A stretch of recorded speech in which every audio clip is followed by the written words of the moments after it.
Okay, we're going to go ahead and get started with our interview with Nel Noddings inside the Academy, the third one that we presented. The first one we did Dr. David Berliner. The second was Dr. Carl Bereiter.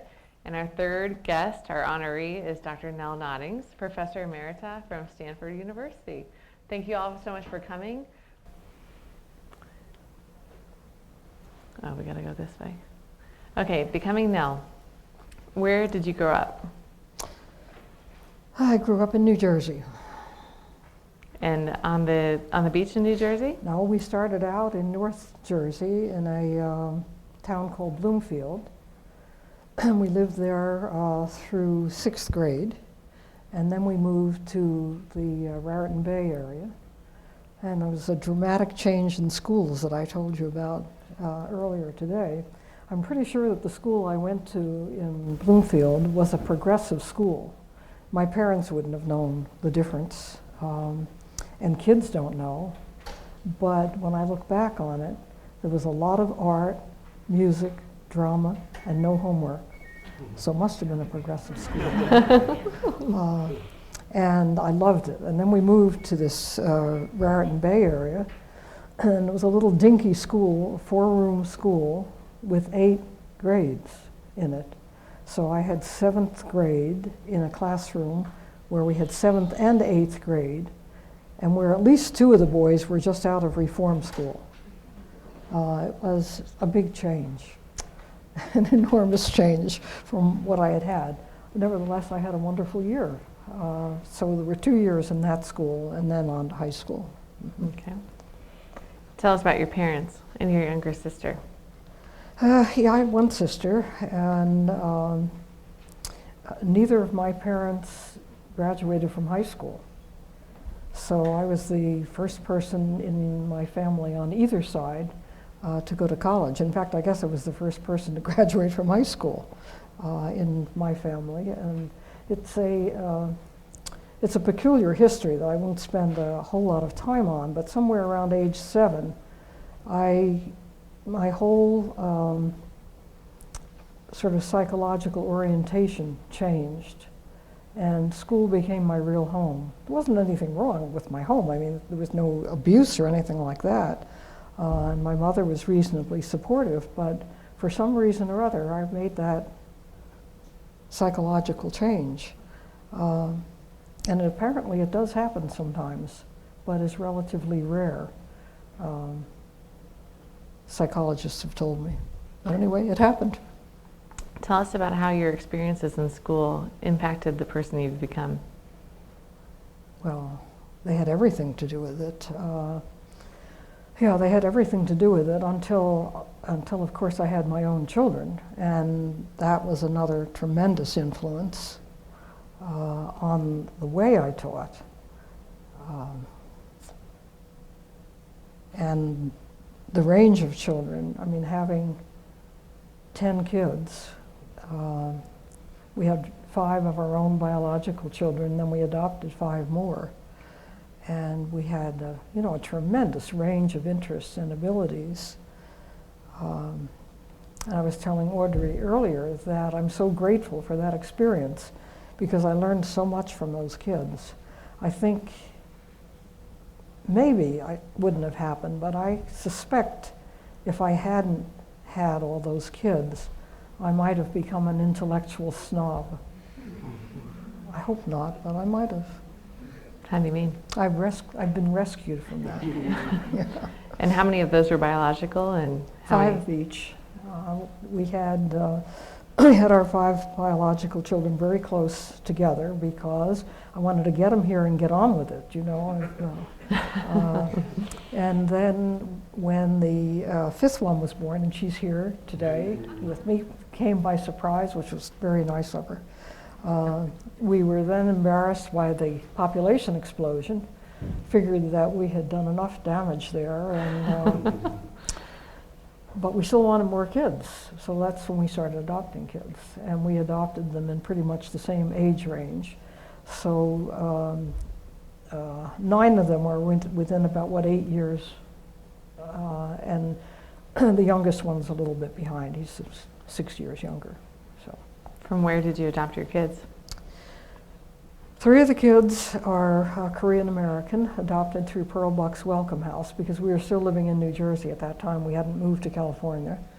And her adoption agency works within 200 miles of Bucks County, so that's where we adopted 3 of our kids.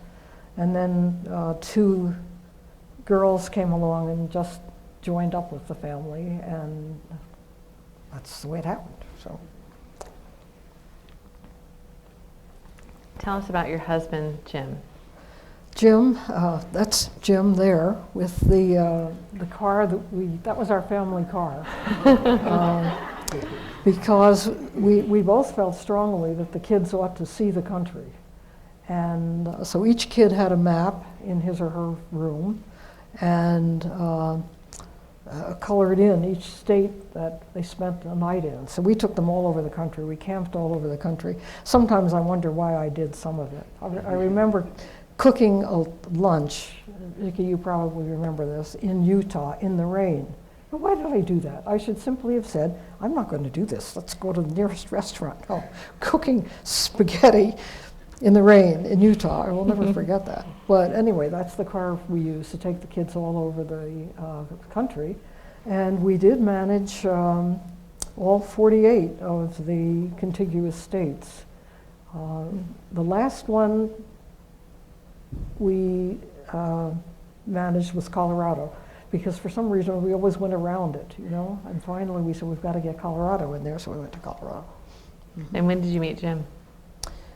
I met Jim in high school. And in fact, I told Audrey earlier that he and I have been best friends since age 14, but that was our sophomore year. In the freshman year, when I came home from school after the first day of high school, all I could talk about was algebra and Latin. I was so excited, algebra and Latin. And my mother was, for some reason or other, itchy, and she said, what about boys? And I said, well, there is one. He's blonde, and he has blue eyes, and he was wearing a royal blue shirt. That was Jim. But nothing happened, you know, until our sophomore year, when we began to kind of like each other. And Audrey asked, she said, well, did you date? And I said, well, this is really ancient history, because you didn't do that in those days. You did things in groups for the most part. But in that year, our sophomore year, he did give me a small heart-shaped box of chocolates. And I kept, not the chocolates, but that heart-shaped box for a long, long time. And I guess it got lost on one of our moves. But when my mother finally met him, and that was it was early on, it was in our sophomore year, she said to me afterwards, she said, he's so small. And I said, well, he'll grow. Which of course he did. He grew 6 inches between the sophomore and the junior year. My mother, he's so small, indeed. Then 10 kids later, right? Mm-hmm. Yeah. So not only did you just date, you just got 10 kids after that, and then how many grandchildren? Well, it's around 30.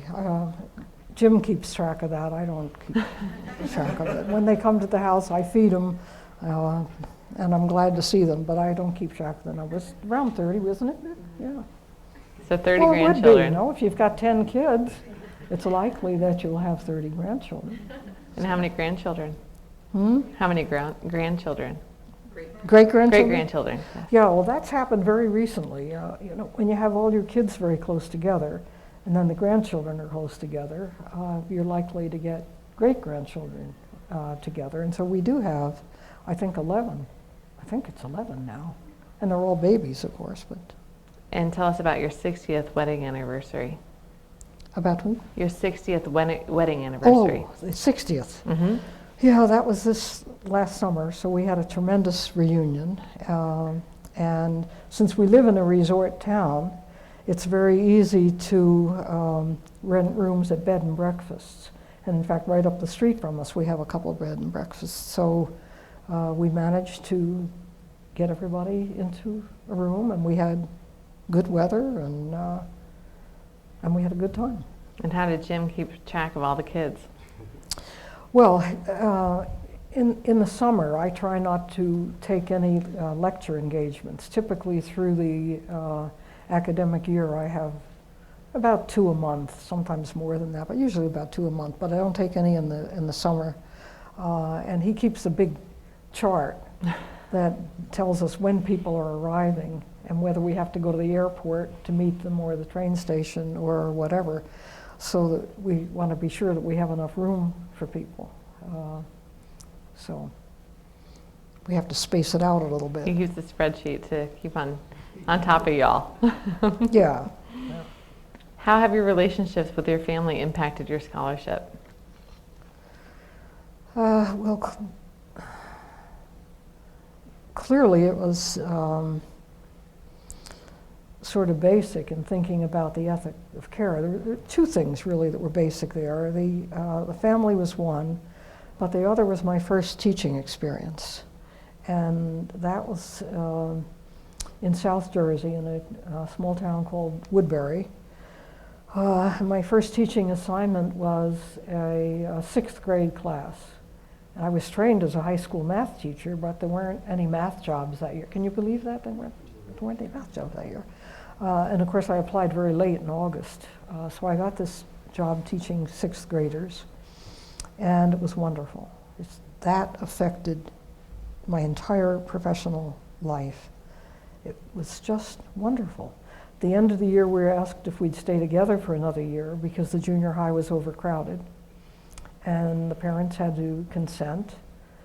And we did stay together for another year. We added a few kids. And at the end of that year, the junior high was still overcrowded. So they asked if we'd stay together for another year. So I taught the same kids for 3 years. And I taught them everything, except that one afternoon a week, they went up to the junior high for art and shop and a couple other things along those lines. And at the end of the time, they did take a look at the standardized test scores. See, in those days we gave standardized tests, but we weren't maniacs about it, you know? The scores didn't go on the kids' report cards. There was none of this nonsense that we have now. But they did give standardized tests. And I was hoping my kids would do better than the kids at the junior high who were all taught by specialists. They were just almost exactly the same. But they did an affective review and asked their art and shop and music and other teachers about them. And there my kids came out head and shoulders over all the other kids. They were more polite, they were happier, they were nicer to each other, so I was very proud of that. Yeah, that's definitely something to be proud of. Yeah. When I asked your oldest daughter, Vicki, who's here with us tonight as a surprise, to define your essence, she replied, "You are always there for anyone who needs you, for your husband, your children, your grandchildren, your great-grandchildren, your spare relatives, students, colleagues, neighbors, pets, and of course your plants. You are Vicki's garden boss during the summer and slave driver when it comes to weeding. Tell us about your garden in Ocean Grove, New Jersey, the garden state in which you live." Yeah, well, both my husband and I are gardeners, and when we moved into the house we have now, when I took retirement at Stanford, I had an offer at Columbia, and it turned out that we could get the house that we had our eye on for a long time because we vacationed in Ocean Grove, and there aren't many properties there where you can really garden. It's called an urban Victorian village, and the houses are close together, and people are there mostly for the summer. But this property has enough room for a garden. And then people told us that you won't be able to grow anything here because you're too close to the ocean. I mean, we're right across the street. Well, it's not true. You can.